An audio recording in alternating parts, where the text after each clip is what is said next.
Halo semuanya, kembali lagi dengan saya Rifki Jovi. Nah, di sini saya melanjutkan materi kita tentang InJS. Nah, kemarin itu kita sudah menggithubkan atau menggitkan project kita ke GitHub dan juga udah kita tambahkan ke Vercel juga. Nah, sekarang kita mau coba nge-clone-kan project kita. Nanti kita pakai git clone. Nah, yang mana clone ini kalau misalkan kayak kita tuh pengen beda PC gitu kan, kayak kita lupa buat laptop atau lupa buat bawa komputer, kita pinjam komputer orang lain. Nah, tapi kita mau melanjutkan project kita yang ada di laptop kita sendiri. Nah, kita bisa pakai git clone ini. Nanti kita bisa membalikkan hasil perubahan yang udah kita pakai di komputer baru ke punya lama kita kayak gitu. Nah, tapi saya nggak bakalan sampai dibalikin karena saya cuma punya satu laptop. Nah, jadi di sini cuma memperlihatkan bagaimana nge-cloning nge-clone project kita gitu. Sama nanti akan munculkan ada quotes juga, tapi ini muncul aja ya, nggak rapi mungkin, cuman tunjukin aja yang kayak mana munculnya. Seperti itu. Oke, mari kita mulai. Yang pertama kita buat dulu ya folder baru yang namanya awalnya kan wedding, project saya kan namanya wedding ya. Sekarang saya membuatnya itu ini aja, wedding clone aja ya kalian di sini. Folder baru. Nah, wedding clone. Jadi di dalam ini kita akan menampilkan atau membuka project yang si baru yang tadi, yang wedding clone tadi.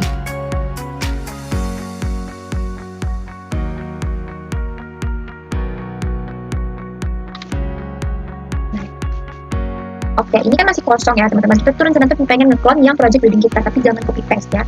Jadi kita ngambilnya tuh dari si GitHub. Jadi yang pertama kita buka dulu GitHub kan. Ini adalah GitHub saya ya teman-teman. Nah, seperti ini Kak. Nah, yang ini kita pencet yang code untuk kita mengambil kode ininya, GitHub-nya. Terus kita copy aja. Nah, di sini kita akan kita clone ya teman-teman. Nah, caranya kita di clone. Ini URL-nya dipastikan ke sini, terus titik ini gunanya tuh untuk kayak biar semuanya tuh terclone gitu, dan juga biar nggak ada folder-folder yang menimpa. Jadi kita enter aja. Nah, nanti dia akan meng-clone sendiri. Kita tinggal aja. Nah, ini bukti dia sudah terclone ya teman-teman. Ada muncul semua folder-folder yang ada di project lama. Nah, ini bisa dilihat ya perbedaannya. Nah, ini yang asli nih, dan ini yang baru, yang hasil cloningan. Semuanya sama ya teman-teman. Nah, setelah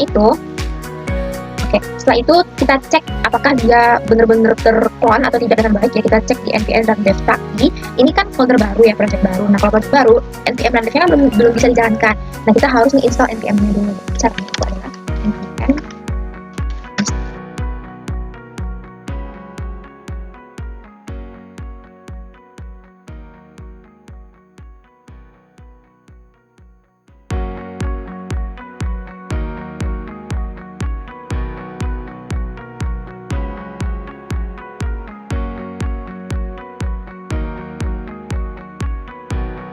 Oke, setelah npm install, kita npm run dev buat ngecek apakah dia berhasil dijalankan di web atau tidak.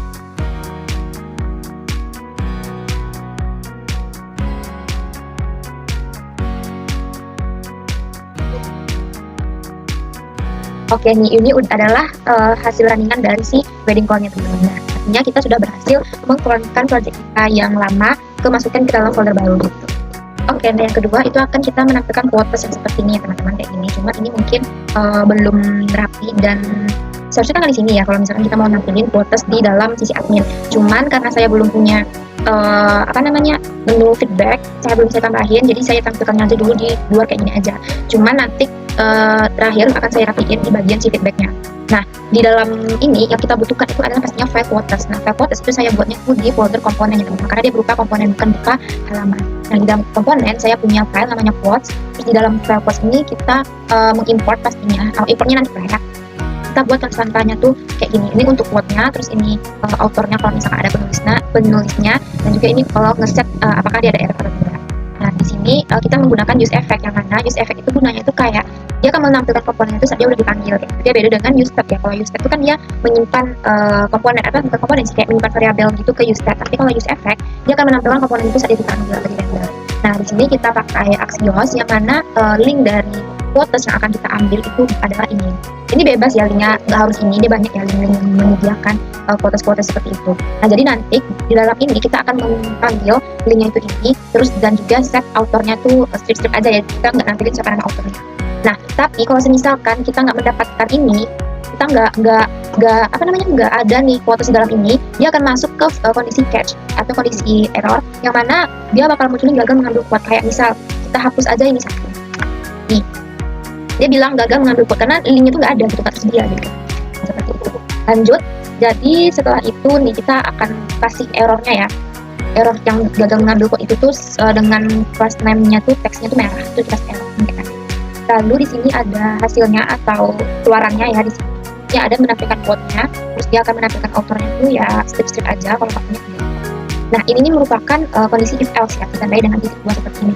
Kalau misalkan dia udah ada, dia akan masuk atau akan menampilkan yang ini. Tapi kalau misalkan dia masih loading atau masih kayak mencari, itu dia akan menampilkan tulisan loading seperti ini, teman-teman. Nah, ini dia kan random ya, teman-teman. Ini kan karena kita ngambil di dalam sebuah website ini, itu random gitu. Jadi kayak setiap kali kita refresh itu bakal beda-beda seperti ini. Kalau sekarang kan tuh kayak stop using the term 2CS bla gitu kan. Kalau kita refresh, dia loading dulu, terus dia nampilin quotes yang berbeda seperti itu. Kalau kita refresh lagi, loading lagi, dan dia akan menampilkan quotes yang berbeda. Nah, pemanggilannya itu ada di app.js, yang mana di sini saya buatnya. Ini masih di atas semuanya, makanya dia tuh kayak turun gitu kan. Nah, tapi kalau misalkan rapinya sih harusnya di sini. Cuma sini saya menampilkan gimana sih cara menampilkan use effect-nya si quotes di dalam dari link API yang saya dapatkan tadi. Ini jangan lupa kita import ya, seperti ini, seperti biasa. Nah, sekarang kita akan membuat dynamic route atau kayak halaman detail gitu ya, teman-teman. Jadi kalau misalkan kita klik kayak misalnya contoh kita klik customer bagus, dia akan masuk ke dalam customer detailnya. Nah, dia akan mengambil ID dari si JSON yang udah kita set di awal. Nah, di sini dia ada kayak handover gitu ya, teman-teman. Kalau misalkan kita ngarahkan ke Rina, dia akan ada garis bawahnya, itu karena kita set di file customer itu ada hovernya di sini. Ada hovernya underline gitu. Nah, jadi kita akan membuat seperti ini. Jadi kita butuh halaman baru yang namanya customer detail. Di sini saya buat halaman detail itu ada dua, yang customer detail satu sama yang product detail satu ya. Nah, kita fokus ke customer detail dulu. Di customer detail ini dia ini halaman codingannya ya, teman-teman, di sini seperti ini. Nah, dia akan mengambil data dari data query dan error. Dia akan menyimpan si data query dan error ini menggunakan use set seperti biasa. Terus kita juga kan ada pemfilteran data berdasarkan kita mencari. Misalkan kita mau cari Joko. Nah, yang pakai kayak gini, yang filter kayak gini itu kita buat juga di filter data seperti ini. Nah, ini kita menggunakan dua use effect karena yang pertama, use effect pertama itu untuk menampilkan semua data-data awalnya, karena kita kan pakai customer JSON ya, teman-teman, bukan dari dummy luar, bukan dari link luar. Di sini kita pakai file data lokal yang kita buat sendiri gitu. Makanya use effect pertama itu khusus untuk menampilkan data-data tabel seperti ini. Nah, dia di sini akan nge-fetch ya, akan menampilkan customer JSON, yang mana file customer JSON kita itu ada di dalam public ini. Nah, dia akan menampilkan data-data ini dalam bentuk tabel. Terus dia akan ini nge-filter data juga nanti bisa, dan dia catch-nya atau slide-nya itu kalau misalkan data itu nggak ada atau JSON-nya nggak ada, dia akan menampilkan error message, yang mana error message-nya itu ya ini gagal mengambil data pelanggan seperti itu. Nah, ini untuk yang ditampilkan pertama. Nah, saat kita mencari atau mengetikkan nama yang mau kita cari, itu kita pakai use effect kedua. Nah, di sini dia pakai search URL karena supaya nanti pas kita inspect elemen yang bagian network itu ada nampak. Terus nanti di sini dia ada Terus nanti dia ada kondisi juga, if apabila query-nya itu ada, nanti dia akan nge-set filter data. Terus kalau misalkan nggak ada, ini nggak ada ya, maksudnya nggak ada karena ada tanda seru. Tapi kalau misalkan dia ada, nah nanti dia akan pakai to lowercase. Jadi maksudnya kayak saat kita mencari mau huruf besar mau huruf kecil, dia tuh nggak mempengaruhi. Tapi kalau misalkan datanya nggak ada, dia akan buat error message yang mana gagal melakukan pencarian. Nah, di sini kita set 500 karena saat kita ketik, dia itu akan di networknya tuh ya, di inspect elemennya itu nanti dia akan mencarinya itu setelah 500 milisecond setelah kita mengetik atau setengah detik setelahnya gitu. Nah, nanti saya tunjukkan perbedaan.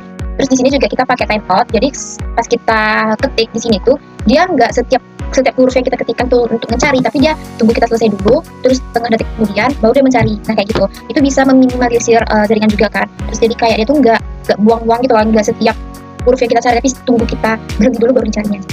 Nah, itu gunanya untuk si timeout. Nah, terus di sini ya seperti biasa ya, ini ada tag input untuk mencari di sini. Nah, lalu di sini ada filter data pakai navlink. Nah, di sini navlink itu gunanya untuk halaman detailnya, customer detailnya. Jadi saat kita klik salah satu nama customer, dia akan pergi ke customer yang bagian si ID-nya. Jadi saat kita klik misalnya bagus, itu kan dia punya ID 2 nih di URL-nya. ID-nya 2. Nah, yang mana ID 2 itu akan menampilkan si customer detail yang memiliki ID 2. ID 2 itu berdasarkan si customer JSON tadi. Nah, Sedangkan di customer detail ya, kayak tadi lah ya yang ada ID 2, di sini ada ID yang menggunakan param, terus dia ada nama customer, dia pakai user untuk nyimpan nama customernya, dan juga ada error kalau dia misalkan emang ada error. Nah, di sini dia bakalan ada use effect yang mana datanya itu akan diambil dari customer JSON kayak di awal tadi, dan juga dia akan menyimpan ini data. Kalau misalkan dia nggak bisa, dia akan bilang gagal mengambil data. Nah, terus di sini, jadi datanya itu kan misalnya tadi lah, kita pencet 2, ini kan ID-nya 2 gitu kan. Berarti dia nanti ngecek nih, kita simpan ID-nya itu 2. Nah, yang mana kalau misalkan dia ada, maka dia akan menampilkan data yang berhubungan dengan ID 2 itu, yang mana ada namanya bagus, jenis kelaminnya cowok, laki-laki, emailnya ini, dan nomor HP-nya tuh ini, gitu. Berarti dia berdasarkan ID yang diambil. Tapi kalau misalkan dia error atau dia nggak ada, nah dia akan menampilkan pesan error. Yang mana pesan errornya itu yang ini, gagal mengambil data. Tapi kalau misalkan dia loading ataupun ada data customernya, nah nanti dia akan munculkan ini loading atau customer tidak ditemukan. Seperti itu.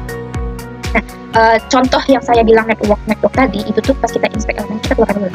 Nah, pas di inspect elemen seperti ini, yang bagian network. Nih, di bagian ini nih. Nah, coba teman-teman lihat ya, saat kita nggak pakai timeout. Waktu kita nggak pakai timeout, ini saya komen dulu. Nih, waktu kita nggak pakai timeout, yang mana dia akan meloading setiap kurva kita ketikkan. Misal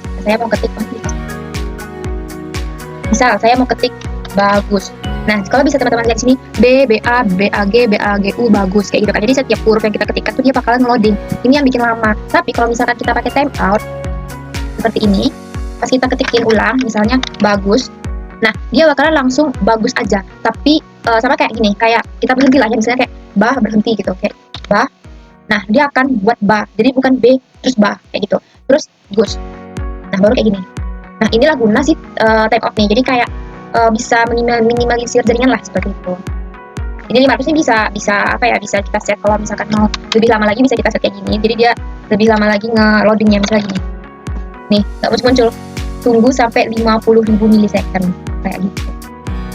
Tapi kalau misalkan mau cepet ya ayo sih. Ini 5 detik gitu, 5 milisecond misalnya. Ini 5 aja, 5 milisecond. Nih, dia akan cepat. Belum selesai kita makan, dia udah selesai gitu. Jadi kita pakainya tuh 500 milisecond. Nah, ini untuk yang customer detail. Terus kita akan ke untuk pemanggilan di FJS-nya itu seperti ini. Nah, di customer nih. Jadi kan di customer normal itu kan customer aja. Tapi pas kita klik salah satunya, nanti dia ada ID belakangnya. Itu karena kita set routernya itu ada ID sini. Pakai titik 2 ID, ini tandanya dia mengambil parameter yang kita panggil sesuai yang di dalam halaman customer tadi. Gitu, ini parameternya. Dan dia akan menampilkan halaman customer detail. Jadi jangan lupa juga di-import kelas customer detail. Nah, untuk customer, untuk terakhir itu adalah untuk produk. Itu caranya sama aja, ganti nama nama JSON-nya aja di sini. Dia akan menampilkan data pertama. Nampilkan kayak gini, ngambil datanya itu dari JSON, terus dia akan pakai search juga. Nah, pakai lowercase sama lowercase. Jadi kita ngambil nama tuh nggak hanya nama produk, tapi kita bisa mencari berdasarkan kategori. Kalau misalkan customer tadi itu kita mencarinya berdasarkan nama customer gitu. Nah, kalau misalkan dia nggak ada, dia akan bilang gagal melakukan pencarian. Yang mana kita set juga, dia tuh 500 miliseconds, dia akan mencarinya setelah kita ketikkan. Dan dia juga pakai timeout. Terus di sini juga ada tag input, ya kayak customer tadi. Dan juga dia ada filter data, yang mana di sini juga dia pakai hover ya teman-teman saat kita gini nih, kayak kita mau sebelum kita klik gitu. Dan juga dia akan menampilkan produk stok berdasarkan ID dari JSON tadi. Nah, yang mana di dalam halaman produk detail itu mirip sama di customer detail. Jadi dia akan menyimpan ID yang mana ID itu sebagai parameternya. Terus di sini juga ya mirip lah banget. Bedanya itu cuma di JSON-nya doang. Nah, saat kita klik, nah dia cuma nampil seperti ini. Saya belum namahin gambar teman-teman karena di JSON saya juga nggak ada gambar. Terus kayak saat kita cari, misalnya kalau misalnya kita cari undangan, itu kan yang tampilin banyak ya. Jadi lebih coba kita cari klasik. Nih, jadi saat kita mencari kategori klasik, dia akan menampilkan semua ini. Jadi kita klik undangan, nah maka dia kayak gini. Nah, seperti itu ya teman-teman. Pemanggilannya juga sama, di FJS itu pakai nih, product stock ID. ID-nya itu berdasarkan parameter yang udah kita panggil di dalam di halaman product stock yang di awal gitu. Dan jangan lupa kita import seperti biasa. Oke teman-teman, terima kasih telah menonton video saya. Semoga pembelajaran kita kali ini tuh bisa menjadi bermanfaat bagi teman-teman semua. Saya ucapkan terima kasih dan mohon maaf apabila ada kesalahan. Dan see you next time. Bye-bye.